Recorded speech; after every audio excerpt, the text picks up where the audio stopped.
Yeah, it's certainly a pause for me, individually. It makes me think about the applications that are happening every day. And I know we've spoken before about the concept of this Spotify, um, what's it called, wrapped up. It's a hashtag campaign that they're building, but the algorithm scrapes the individual Spotify record and then comes up with a playlist of your favorite songs, and the number one songs gives you hours of, you've listened to this band certain hours, you listen to music a certain amount of hours in the year. And it's interesting because with my friends or whatever, sharing this content.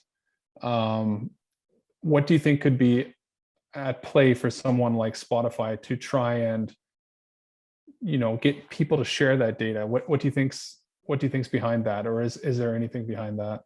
Before I worked in AI, I worked in community radio for a number of years. And so music is an issue that's particularly near and dear to my heart. So I guess, on one level, you can say, well, we're just sharing our playlists, right? It's just like the old days when I'd recommend an album to a friend and they recommend one back at me, and we're sharing music history and that sort of thing.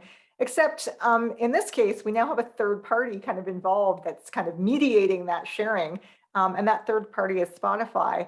And so, one purpose might be just to drive Spotify's business model, which is, based on advertising and getting you to engage more with their products. So the more things that you're sharing and more that they know about you and the more engaged you are, the better it is for Spotify. Maybe it's also about reaching new Spotify subscribers. And so if you're sharing out to other people, you're kind of enticing them to become part of the Spotify community and become a paying customer. So there could be some really direct ways that Spotify is using that information. It's also possible that this information is getting packaged up.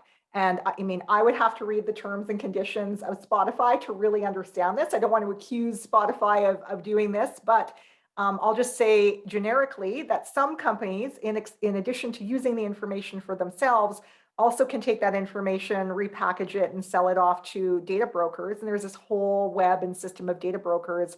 And that's where the databases start getting mashed up. And so that Spotify information might wind up in different hands, and that information might be used for different purposes. There's a really interesting story in a book called Everybody Lies. It's written by a statistician who really was trying to take a look at the ways in which big data was being used and how that could be useful for research purposes.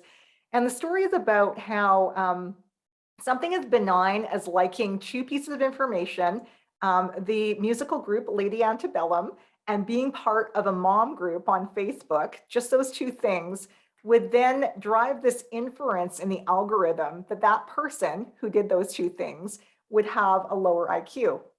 And so you can imagine how discriminatory that is, and like discriminatory, but also, on what basis? Based on what truth? We don't really know, because the algorithm behind all of that is kind of this black box, and it's not really explainable, and we're not really sure what's going on.